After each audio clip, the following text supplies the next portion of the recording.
વાર એમ થાય ને આપણે ક્યાંક સૂતક આવ્યું હોય યા બહારગામ જવાનું થયું હોય, ઠાકોરજી આપણે ઘરે પધરાવી, બીજા કોઈ વૈષ્ણવના ઘરે પધરાવીને આવ્યા હોય, ત્યારે રોજ સેવાનો જેને ક્રમ હોય, સવારે ઉઠતા જ આપણને ઠાકોરજી યાદ આવે. અરે આપણા ઠાકોરજી, આપણા લાલન ભોગ ધર્યા હશે કે નહીં, પેલા વૈષ્ણવે ઠાકોરને જગાડ્યા હશે કે નહીં.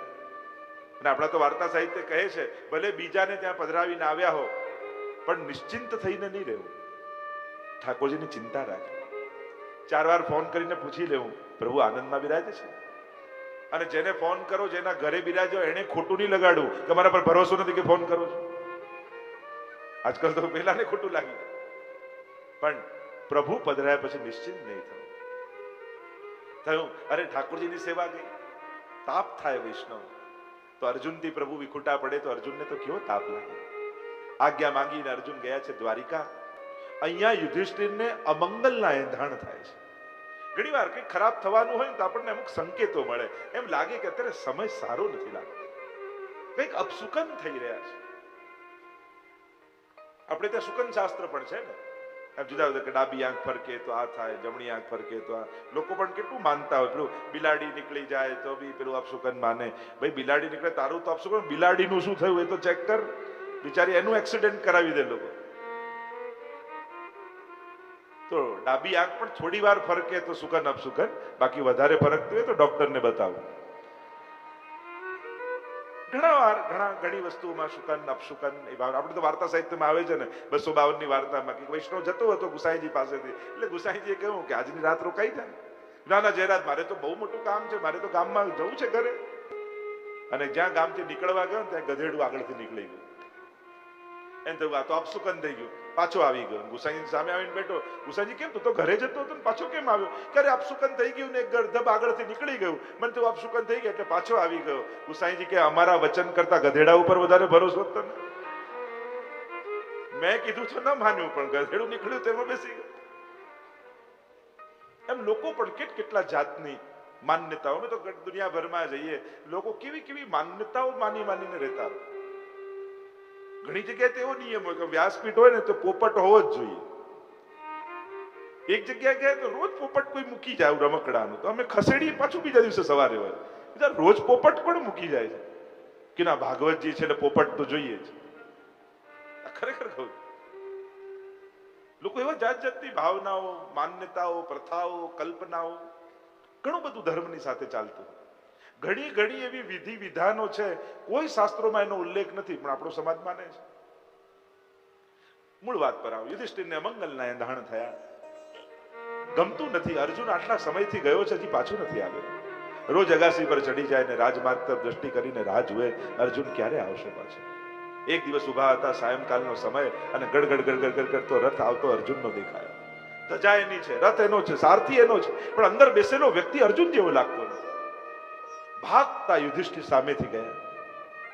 શ્યામ પડી ગયો છે અર્જુન, તેજ હણાઈ ગયું છે. અને રથ પરથી નીચે ઉતરીને પોક મૂકીને અર્જુન રડી પડ્યો યુધિષ્ઠિરના ચરણો. યુધિષ્ઠિર કે અરે શું થયું અર્જુન? કોઈ ભૂખ્યાને મૂકીને ભોજન કરી લીધું, કોઈ સ્ત્રીની લાજ નથી બચાવી શક્યો, કોઈ વડીલનું અપમાન તે કરી દીધું, તારું તેજ ક્યાં ગયું? અને પોક મૂકીને રડતા રડતા અર્જુને કહ્યું કે અર્જુનનું તેજ તો કૃષ્ણ હતા, અને ભગવાન આપણને બધાને છોડીને સુધામ પધારી રહ્યા છે. યાદવા સ્થળી થઈ છે, યાદવોનો સંહાર થયો છે, અને ભગવાન પણ આપણને બધાને છોડી નિજધામ જતા રહ્યા છે. બધા પાંડવોનું હૃદય ભરાઈ આવ્યું. કુંતાજીએ તો રડતા રડતા પોતાના પ્રાણોના ત્યાગ કરી દીધા. પ્રભુ નથી તો હવે આ સુખ ભોગવીને શું કરવાનું? નક્કી કર્યું દ્રૌપદીની સાથે હિમાલય તરફ પ્રયાણ કરીશું. પરીક્ષિત મહારાજનું રાજ તિલક કર્યું છે, ઈરાવતી સાથે એમના વિવાહ થયા છે, અને 5 પાંડવો દ્રૌપદીને લઈને હિમાલય તરફ પ્રયાણ કર્યું મોક્ષ માટે. એક પછી એક બધાના દેહ પડે છે, અને સ્વર્ગમાં પ્રાપ્તિ થઈ છે. અહીંયા પરીક્ષિત મહારાજ બન્યા છે. પાંડવોના સંસ્કાર છે. સંસ્કાર કેવળ સમજણમાં જ નથી હોતા, સંસ્કાર લોહીમાં પણ હોય છે. એટલે ઘણી વાર એમ થાય કદાચ સમજણ કાચી છે, પણ લોહી એક દિવસ પોકારશે. આજે પણ ભલે આપણે બહુ શાસ્ત્રો ગ્રંથો ન જાણતા હોઈએ, છતાં ક્યાંક મહાપ્રભુજીનું, શ્રીનાથજીનું, યમુનાજીનું નામ ગવાતું હોય, ક્યાંક એમનું સ્વરૂપ દેખાય તો આપણા રૂવાડા ઉભા થઈ જાય. ઘણા લોકો કે અમે બહુ કઈ વૈષ્ણવ ધર્મ જાણતા નથી, માનતા નથી, પણ જ્યારે પણ શ્રીનાથજીને જોઈએ ને તો આમ રોમાંચ થઈ જાય. ત્યારે કેવું પડે આ તારું લોહી પોકારે છે. તારા શરીરમાં વૈષ્ણવનું લોહી વહે છે. સહજ છે. સંસ્કારો ઘણીવાર લોહીમાં 10 વસ્તુ એમ કહેવાય શાસ્ત્રોમાં કે 10 વસ્તુ માણસનું ઘડતર કરતી હોય છે. આગમો અપપ્રજાદેશ કાલઃ કર્મ ચ જન્મ ચ ધ્યાનમ મંત્રો અથ સંસ્કારો દશૈતે ગુણ હેતવ. આ 10 વસ્તુ માણસનું ઘડતર કરે. આપણે જેવા છીએ એવા કેમ છીએ એની પાછળ 10 રીઝન આપ્યા. આગમો, સૌથી પહેલા શાસ્ત્ર. જે શાસ્ત્રોને તમે માનતા હો એ પ્રમાણેનું તમારી જીવન પ્રણાલી હોય. કોઈ બાઇબલને માનતું હોય તો એનું એ પ્રકારનું હોય, કોઈ કુરાનને માનતું હોય તો એનું એ પ્રકારનું હોય. આપણે વેદોને માનીએ તો આપણું જીવન કંઈક જુદું હોય. આપણી પ્રથાઓ, આપણી માન્યતાઓ, આપણો દ્રષ્ટિકોણ. આગમો અપ, તમે જ્યાંનું પાણી પીઓ ને એ પણ તમારા વ્યક્તિત્વ પર પ્રભાવ કરે. પાણી પણ કામ. પ્રજા, જે પ્રજાની વચ્ચે તમે રહો, જે દેશમાં જે પ્રજાની વચ્ચે રહો એ પ્રજાનો પ્રભાવ, એની સંસ્કૃતિનો પ્રભાવ તમારા જીવન પર આવે. દેશ, જે દેશમાં રહો ત્યાંની ઋતુ, ત્યાંની ઠંડી, ગરમી, એનો પણ તમારા પર પ્રભાવ થાય. આગમો અપ પ્રજા દેશ. કાલઃ, જે કાળ ચાલતો હોય, સતયુગ, ત્રેતા, દ્વાપર, કલયુગ, જે કાળ ચાલતો એનો પ્રભાવ આવે. કર્મ ચ, તમે જે ધંધો કરતા હો, જે કામ કરતા હો એ કામનો પણ તમારા વ્યક્તિત્વ પર પ્રભાવ આવે. કાલઃ કર્મ ચ જન્મ ચ, તમારો જે કુળમાં જન્મ થયો હોય એના પણ સંસ્કારો પૂર્વજોથી તમારી પર આવતા હોય છે. આ 10 વસ્તુ માણસનું ઘડતર કરતી હોય છે. પરીક્ષિત મહારાજ ધર્મશીલ છે, ધર્માનુકૂળ રાજ શાસન કરે છે. એકવાર નગરચર્યા કરવા માટે ગામમાં પધાર્યા અને નગરચર્યા કરતા કરતા એમણે એક દ્રશ્ય જોયું. એમને બહુ આશ્ચર્ય લાગ્યું. એક પગ ઉપર બળદ ઉભો છે, બાજુમાં એક ગાય છે અને એક શુદ્ર રાજા હંટરથી, કોડાથી એક બળદને મારી રહ્યો છે. અને આ દ્રશ્ય જોઈને ગાય રડી રહી છે.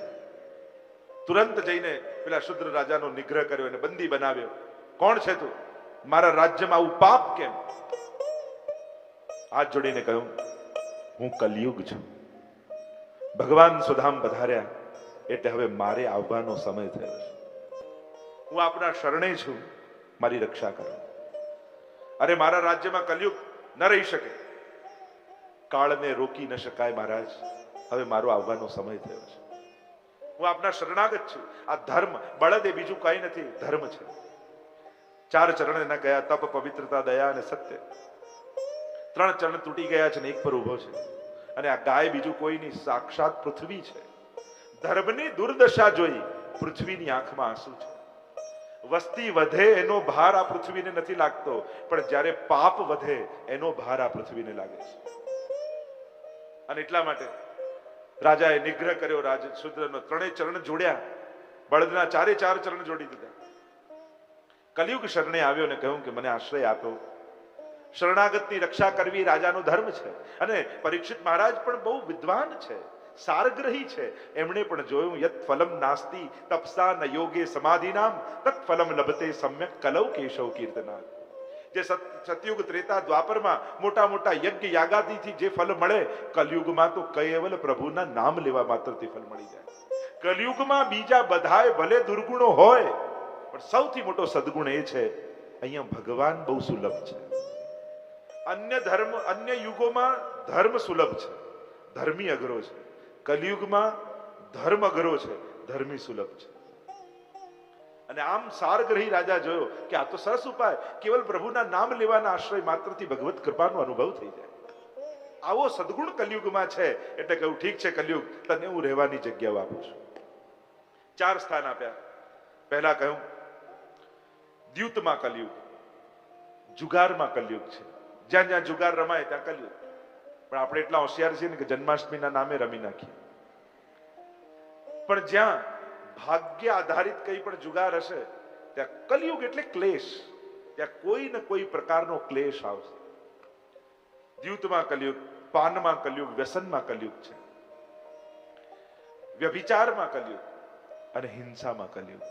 આ 4 સ્થાન આપ્યા. કહ્યું કે મહારાજ આ તો 4 ખરાબ સ્થાન છે, કોઈ તો સારું સ્થાન આપો. અને ત્યારે પરીક્ષિત મહારાજે કહ્યું, અનિતિથી આવેલા સુવર્ણમાં પણ કલયુગ છે, સોનામાં કલયુગ.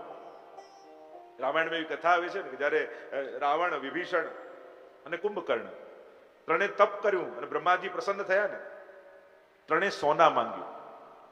સૌથી પહેલા બ્રહ્માજી રાવણને કહ્યું, તારે શું જોઈએ છે? કે સોના, સોનાની લંકા. કુંભકર્ણને કહ્યું, તારે શું જોઈએ છે? કે તપ કરી કરીને થાકી ગયો છું, સોના, મારે તો 6 મહિના સુઈ જવું છે. વિભીષણને કહ્યું, તારે શું જોઈએ છે? કે આ બંને જે માંગ્યું સોના, મારે તો ભક્તિ કરવી છે ભગવાનની, મારે આ સોનું નથી જોયું, સોના, મુझे તો ભગવાન की ભક્તિ કરવી है. આમ સ્વર્ણ માંગ્યું, સારગરી રાજા હતા, સ્થાન આપ્યું. આપણે તો ભગવદીઓ એટલે કેવું, જબલગ યમુના ગાય ગોવર્ધન, જબલગ ગોકુલ ગાંવ ગુસાઈ, જબલગ ભાગવત કથા રસ, તબલગ કલયુગ નાઈ. અમારે ભગવદીઓને તો એ ગાયા કે આટલા તત્વોએ અત્યાર સુધી કલયુગને રોકી રાખેલો છે. અને એટલા માટે આટલા તત્વો કોઈ ને કોઈ સ્વરૂપે વૈષ્ણવના ઘરે બિરાજતા હોય. અને આમાંથી કોઈ એક તત્વ પણ ઘરે બિરાજતું હશે ને તો તમારા ઘરમાં કલયુગનો પ્રવેશ નહીં થાય. જબલગ યમુના ગાય ગોવર્ધન, જબલગ ગોકુલ ગાંવ ગુસાઈ, જબલગ ભાગવત કથા રસ, તબલગ કલયુગ નાય. આટલા તત્વોએ કલયુગને રોક્યું છે. સબ જુગતે અધિકાઈ કલયુગ, જા જુગ મેં શ્રી વલ્લભ પ્રગટે, સેવા રીત દિખાય. એટલે તો સર્વ યુગોથી શ્રેષ્ઠ કલયુગને કહ્યો છે. અને આમ રાજાએ વિચાર કરીને કલયુગને સ્થાન આપ્યા. મહારાજા પાછા આવ્યા મહેલમાં.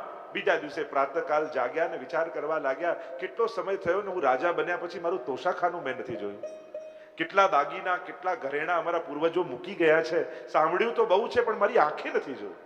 લાવ આજે જો. પ્રવેશ કર્યો તોશાખાનામાં. અનેક અનેક રત્નો હાર, સુંદર સ્વર્ણના, મોતીના, માણેકના હાર પડ્યા છે, સુંદર શણગાર પડ્યા છે. પણ રાજાની દ્રષ્ટિ સામે પડેલા એક મુગટ ઉપર ગઈ. અરે કેવો સુંદર મુગટ છે, આ જો હું પહેરું તો કેવી શોભા લાગે. આ મુગટ સાધારણ નહોતો. ભગવાન જ્યારે રાજસુ યજ્ઞ પાંડવોને કરવો હતો અને કેવલ જરાસંઘને જીતવાના બાકી હતા, ત્યારે ભીમ અને અર્જુનને લઈને ભગવાન જરાસંઘ પાસે ગયા હતા. બ્રાહ્મણનો વેશ લઈને ગયા અને યાચના કરી. ત્યારે કહ્યું કે તમે માંગો એ આપું. ત્યારે બ્રાહ્મણના વેશમાં ભગવાને કહ્યું કે અમને યુદ્ધ જોઈએ છે તારી પાસે. દ્વંદ્વ યુદ્ધની યાચના કરી, મલ્લ યુદ્ધની યાચના કરી. અને જરાસંઘે પસંદ કર્યો ભીમને. અને જે પ્રસિદ્ધ કથા છે, ભીમે માર્યા જરાસંઘને અને વિજયના પ્રતીક રૂપે જરાસંઘનો જે મુગટ હતો ને એને લઈ લીધો. ભગવાને એ જ સમયે ભીમને રોક્યો, જો ભીમ, આ અનીતિનું ધન છે, આને ઘરમાં ન લાવીશ. અરે પ્રભુ, પહેરીશ નહીં પણ વિજયના પ્રતીક રૂપે ઘરે તો રાખું ને. પ્રભુએ ના પાડી તો માન્યા નહીં અને આ મુગટ લઈને રાખ્યો, અનીતિનું સોનું. અને રાજાએ જોયું કે આ તો પહેરવા લાયક છે અને લઈને જ્યાં માથે મૂક્યું, કલયુગને મળ્યો અવસર, માથે આવીને બેસી. તુરંત બીજો વિચાર આવ્યો, અરે આ બધા રાજા મહારાજાઓ તો શિકાર કરવા જાય, હું તો ક્યારે ગયો નથી. જો આ પાપનું એવું જ છે, એક વાર કરીએ, બીજી વાર થાય અને ત્રીજી વાર બેને છુપાવવા માટે કરવું જ પડે. અને તો શૃંખલા હોય, રીપુ રુજ પાવક પાપ, પ્રભુ અહી ગણીએ ન છોટ કરી. એટલે જ કહ્યું કે આટલી વસ્તુને નાની નહીં ગણવી. રીપુ, શત્રુને નાનો નહીં ગણવો, રુજ રોગને નાનો નહીં ગણવો, એમ પાપને પણ નાનો નહીં ગણવો. કારણ કે એક વાર તમે સફળ થયા ને પાપ કરવામાં, તો પછી બીજી 99 વાર કરવાનું સાહસ આપમેળે આવી જશે. થયું હું શિકાર કરવા બધાએ જાય ને હું નથી ગયો. લાવ શિકાર કરવા જો, હિંસા કરવાની ઈચ્છા થઈ. સાથે સાથીદારોને લઈને ઘોડા પર બેસીને રાજા શિકાર કરવા નીકળ્યા છે. બધા ત્યાં કંઈક છૂટા પડી ગયા. સિપાહી ક્યાં ગયા, પ્રધાન ક્યાં ગયો ને રાજા એકલા રહી ગયા. સવારથી નીકળેલા મહારાજા ભૂખા તરસા થયા છે. ચારે બાજુ કોઈને ગોતે, કંઈક કોઈ સહારો મળે, કંઈક ભોજન મળે, જલ મળે. એટલામાં દૂરથી શમીક ઋષિનું આશ્રમ દેખાયું. આશ્રમમાં પ્રવેશ કરી ગયા. મહાપ્રભુજી કે આ પહેલો અપરાધ, આજ્ઞા વગર પ્રવેશ કર્યો. તદ વિધિ પ્રણિપાતે ન પરિપ્રશ્ને ન સેવયા. આજ્ઞા લઈને જવું જોઈએ. ક સમયે ગયા, અંદર ગયા તો ખરા, પણ કલયુગ માથે છે ને એટલે કોઈની શ્રદ્ધા પણ એમને દંભ લાગી. આ કલયુગનું લક્ષણ છે. કોઈ સેવા કરતું હોય, પાઠ કરતું હોય, નાટક કરવાનું બંધ કરો ને, આટલા આટલા કામ પડ્યા છે, કામ પેલા સંભાળો. બીજાની શ્રદ્ધા પણ આપણને દંભ લાગે, માનવું કલયુગ સવાર છે. ધ્યાનમાં બેઠા હતા મુનિ. રાજાને એમ થયું કે મને ઉભા થઈને સન્માન ના આપવું પડે, એટલે જાણી કરીને આંખો બંધ કરીને બેસી ગયા છે. લાવ પરીક્ષા કરીને જોવું તો ખરા. જેને પ્રણામ કરવા જોઈએ એની પરીક્ષા કરી. મરેલો સર્પ બાજુમાં પડ્યો હતો, પાછળથી તીર કાઢ્યું, સર્પને ઉપાડ્યો અને ઋષિના ગળામાં લપેટાવી દીધો. રાજા તો ત્યાંથી જતા રહ્યા, પાપ કરીને ભૂલી પણ ગયા. કલયુગ માથે હતું ને. કલયુગની તકલીફ જ એ, માણસને પાપ કરવામાં મજા આવે ને પુણ્ય કરવામાં કંટાળો આવે. ક્યાંય પણ પુણ્ય કરવું હોય તો આપણને કંટાળો આવે અને પાપ કરવામાં મજા આવે છે. હવે પાપ કરવાનું પશ્ચાતાપ આપણને નથી થતું, હવે પાપ કરવાની ખુશી થાય છે. જો કોઈએ ના લીધું હું લઈ આવ્યો, કોઈના હાથમાં ના આવવા દીધું, હું તો નહીં ખાઉં તને નહીં ખાવા દઉં, આ બધા કલયુગની વાણીઓ છે. વૈષ્ણવની સાવ ઊંધી હોય, હું ભલે ન ખાઉં પણ બધાને પ્રસાદ લેવડાવીશ, મારા માટે ભલે ન બચે પણ બધાને પેટ ભરીને લેવડાવજો. અને કલયુગી વ્યક્તિ એમ કે હું તો નહીં ખાઉં તને નહીં ખાવા દઉં. કલયુગ સવાર છે. પાપ કરીને પોતાની ભૂલનું ભાને ન રહે. શમીક ઋષિના પુત્ર શૃંગીને ખબર પડી કે મારા પિતાનું આવું અપમાન રાજાએ કર્યું છે. હાથમાં જલ લીધું, અભિમંત્રિત કર્યું અને કહ્યું કે રાજા તને શ્રાપ આપું છું, તે તો મરેલો સર્પ મારા પિતાના ગળામાં નાખ્યો, પણ આજથી 7મે દિવસે જીવતો તક્ષક આવી તને દંશ દેશે અને 7મા દિવસે તારું મૃત્યુ થઈ જશે.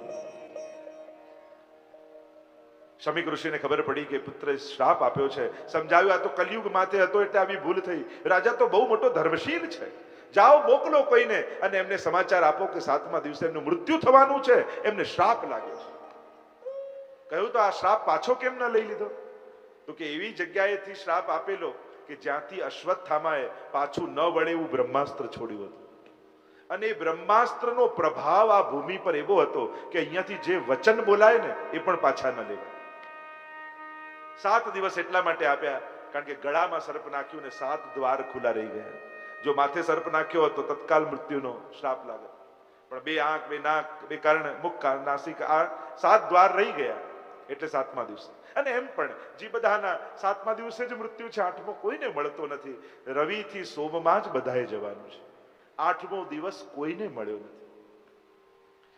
પણ હા, પરીક્ષિત મહારાજને એટલી ખબર છે મને 7 દિવસ કંઈ થવાનું નથી, આપણને કાલની પણ ખબર નથી.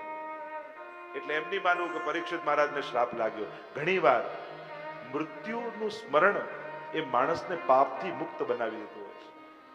એક શિષ્ય ગામમાં એક શેઠજી રહેતા હતા, બહુ કંજૂસ, બહુ ક્રોધી, ક્યારે કોઈ સત્કર્મ ન કરે.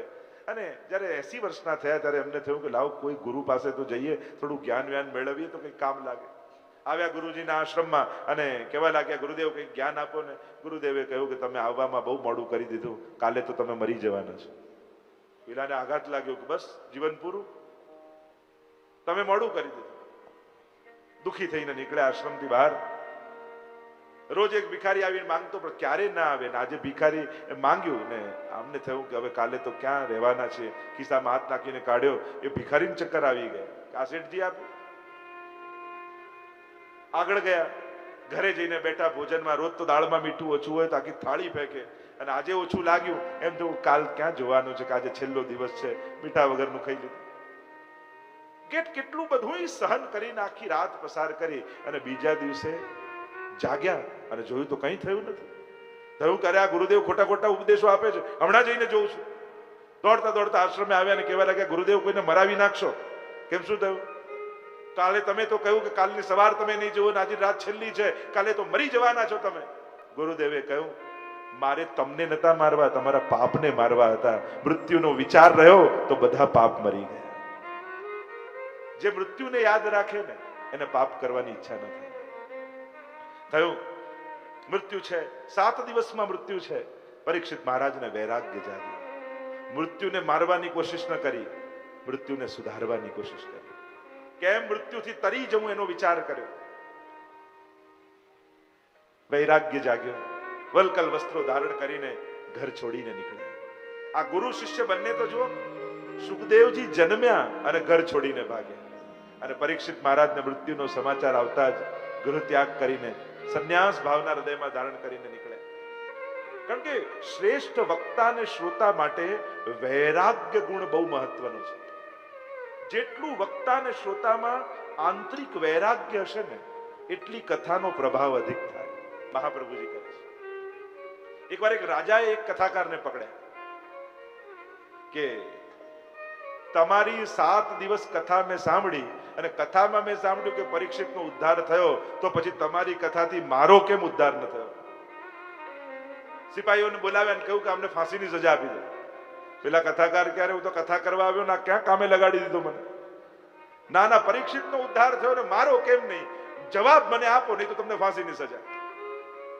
પેલા યુક્તિ કરી કે મહારાજ આપને જવાબ આપું છું, દોરડા મંગાવો બે. કહ્યું કે મહારાજાને એક થાંભલામાં બાંધો, બીજા થાંભલામાં મને બાંધો. બંને એક એક થાંભલામાં બંધાયા અને હવે કહેવા લાગે મહારાજ હવે મને છૂટો કરો, મને ખોલો. મહારાજ કે આપણે બંને બંધાયેલા છે, એકબીજાને છોડીશું કેમ? કથાકારે કહ્યું બસ આ જ ઉત્તર છે. પેલા બંને મુક્ત હતા એટલે બંને મુક્ત થઈ ગયા, આપણે બંને બંધાયેલા છીએ તો એકબીજાને છોડાવીએ ક્યાંથી? બંનેમાંથી એક છૂટો હોય તો બીજાને છોડાવી શકે. વૈરાગ્ય એ વિશેષતા છે. જેટલું આંતરિક વૈરાગ્ય એટલી કથા પ્રભાવી. અને વૈરાગ્ય જાગ્યો છે. પરીક્ષિત મહારાજ ગંગાજીના કિનારે આવ્યા છે. જે મહાત્મા મળે એના ચરણોમાં પડે, 7 દિવસ મારી પાસે છે, મારો ઉદ્ધાર કેમ થાય? ઋષિઓ કહે કે અમે હજારો વર્ષોથી તપ કરીએ છીએ, અમારો ઉદ્ધાર નથી થતો, તો 7 દિવસમાં તારો કેમ કરાવીએ? જે મહાત્મા મળે, જે સંત મળે, હૃદયમાં એક જ ભૂખ જાગી છે, કોઈ ગુરુ મને મળી જાય, કોઈ સદગુરુ મને મળી જાય. શ્રાપ છે પણ સદગુરુ મળે ને તો એ શ્રાપિતને પણ સમર્પિત બનાવી શકે. ભાગવતની કથાનો પ્રભાવ એ છે કે શ્રાપિતને ભાગવતે સમર્પિત બનાવી દીધો. શ્રાપ લાગ્યો હતો 7 દિવસનો, આપણને બધાને લાગ્યો છે, પણ ભાગવત રૂપી ગુરુનો આશ્રય કરશો ને તો આપણે બધાએ સમર્પિત થઈશું. મૃત્યુ તો દરેકનું આવવાનું, પણ મરીને નહીં, આપણે તો જીવીને દુનિયા છોડવાની છે. જીવનનો ઓડકાર લઈને જવાનું છે.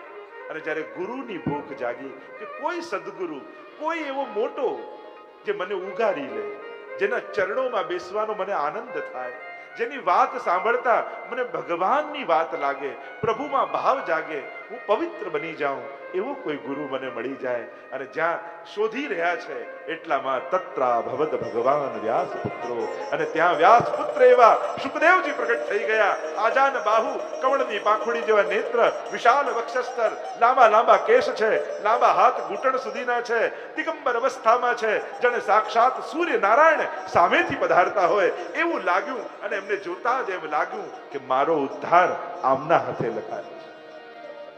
ભાગ્યા છે. દોડતા દોડતા પરીક્ષિત મહારાજ ચરણોમાં પડ્યા. કહ્યું કે 7 દિવસ મારી પાસે છે, મારો ઉદ્ધાર થઈ શકે. ગુરુ છે ને ક્યારે નિરાશ ન કરે. ગુરુ તો આશાવાન હોય, આશા જગાવે, ભય ન જગાવે. આમ કરીશ તો આ પાપ લાગશે, આમ કરીશ તો આ પાપ લાગશે. તત્રા ભવદ ભગવાન વ્યાસપુત્ર, વ્યાસપુત્ર તરીકે યાદ કર્યા. સાક્ષાત વ્યાસ નારાયણના પુત્ર સુખદેવજી પધાર્યા છે. અમુક વ્યક્તિત્વ એવા છે ને કે એમને યાદ કરો ને તોય મન પવિત્ર થઈ જાય. ભાગવતના આ દિવ્ય પાત્રોને યાદ કરવા, એમનું સ્મરણ જ પુણ્યકારી હોય છે, મંગલકારી હોય છે. મંગલ રૂપ નિધાન સાવરો, મંગલ રૂપ નિધાન. મંગલ મંગલ વ્રજભૂમિ મંગલ, મંગલ મિહ શ્રી નંદ યશોદા. આ બધા મંગલકારી તત્વો છે. પ્રાતઃકાલ વૈષ્ણવે ઠાકોરજીને જગાવતા પહેલા આ બધા તત્વોનું સ્મરણ કરે. શ્રી મહાપ્રભુજી, શ્રી યમુનાજી, શ્રી ગુસાઈજી, આ બધા ચિત્તનું મંગલ કરનારા તત્વો છે. વ્યાસજી ના પુત્ર સુખદેવજી પ્રગટ થયા ને જોઈને પરીક્ષિત મહારાજને પહેલી નજરે ભરોસો બેસી ગયો, મારો ઉદ્ધાર આમના હાથે લખાયો છે. અને એકવાર ભરોસો બેસી જાય, દોડતા ગયા, ચરણોમાં બેઠા. ગુરુ ભાવ હૃદયમાં જાગ્યો. ગીતાજીમાં પણ એમ જ થયું ને, જ્યારે મોહ થયો પણ હોશિયારી અર્જુને એ કરી, શિષ્યસ્તેહમ સાધિમામ ત્વામ પ્રપન્ન. તુરંત ઠાકોરજીના ચરણોમાં બેસી ગયા. આપણી સમજ બંધ થઈ જાય ને ત્યારે કોઈ મહાપુરુષનો આશ્રય કરી લે. એક વસ્તુ યાદ રાખવું, જ્યારે દુર્ભાગ્ય ચાલતું હોય ને, થોડો જ્યોતિષશાસ્ત્રનો પણ અભ્યાસ છે એટલે કહું કે જ્યારે આપણો ખરાબ સમય ચાલતો હોય, દુર્ભાગ્ય ચાલતું હોય, ત્યારે કોઈ મહાપુરુષના આશ્રયમાં જઈને રહેવા લાગે તો ખરેખર બચી જવાય. કોઈ સદ મંગલકારી, કોઈ પુણ્યકારી, કોઈ ભક્તિ કરનારા એવા કોઈ વ્યક્તિના આશ્રયમાં જઈને રહેવા લાગો તો એના આશ્રય બળે તરી જવાય. અને એટલા માટે આપણી સમજ બંધ થઈ ગઈ હોય ત્યારે કોઈ સમજદારની સમજનો આશ્રય કરી લે. દરેક વખતે આપણા જ નિર્ણયોથી જીવન ચાલે એવું અઠાગ્ર જીવનની બાબતમાં નહીં રાખવું. કારણ કે ઘણી વાર આપણા કરેલા નિર્ણયો ખોટા હોય છે. લમ્હોને કી ખતા और सदियों ने सजा पाई। ઘણીવાર નાનકડી ભૂલ આખી જિંદગી ભોગવવી પડતી હોય છે, ક્ષણોમાં થયેલી ભૂલ વર્ષો એના પશ્ચાતાપ કરવા પડતા હોય છે। અને એટલા માટે એવો હઠાગ્રહ, એવો અહમ બી નહીં રાખવો કે હું જે નિર્ણય કરું એ જ સાચો। ઘણીવાર આપણને નાય ખબર પડે, ક્યારેક કોઈ સમજદારની સમજ લઈ લેવી એ હોશિયારી છે। ચરણોમાં પડ્યા ને બે પ્રશ્નો કર્યા। પહેલો પ્રશ્ન એ કર્યો કે આ જીવ માત્રના કલ્યાણનો ઉપાય શું? પહેલો પ્રશ્ન સમષ્ટિગત કર્યો અને બીજો પ્રશ્ન વ્યક્તિગત કર્યો કે જેનું મૃત્યુ નિકટ હોય એને શું કરવું જોઈએ। મહાપ્રભુજી તો આજ્ઞા કરે છે કે પરીક્ષિત મહારાજે 4 પ્રકારની ઉન્નતિ પોતાના જીવનમાં સાધી છે: જન્મોન્નતિ, ધર્મોન્નતિ, સ્વઉન્નતિ અને સર્વોન્નતિ। આ 4 પ્રકારની ઉન્નતિ સિદ્ધ કરી પરીક્ષિત મહારાજ। જન્મોન્નતિ, પોતાને જન્મ મરણના ચક્કરમાંથી મુક્ત કરી એને જન્મને સફળ કર્યો છે। જન્મની સફળતા, આ જીવનની સફળતા પાછો જન્મ લેવામાં નથી, પણ જન્મ મરણના ચક્કરમાંથી છૂટવામાં છે। જો તમે કોઈ સ્ટાન્ડર્ડમાં ભણતા હો ને ફેલ થાઓ ને, પાછા એ જ ક્લાસમાં જતા તમને શરમ આવે, એમ થાય ને કે લો ફેલ થાય, આપણે પાછા એમાં જ જવાનું। પણ વિચાર કરો, આટલી વાર આ જગત રૂપી, આ સંસાર રૂપી ક્લાસમાં ફેલ થઈ આપણે પાછા આવીએ છીએ તોય આપણને શરમ નથી આવતી। કેટલી વાર ફેલ થઈ પાછા એ જ સ્ટાર્ટ, અજહુ ચેત હેત ઇનસો હે બારુ કી ભી, જન્નત મરત કિતે જુગ બીતે અજહુ લાજ નાઈ। ફરી નપાસ થઈને પાછો એ જ ક્લાસમાં। અરે પહેલી વાર ફેલ થયો હોય તોય ને શરમ આવે, તને એટલી લાજ ના આવી?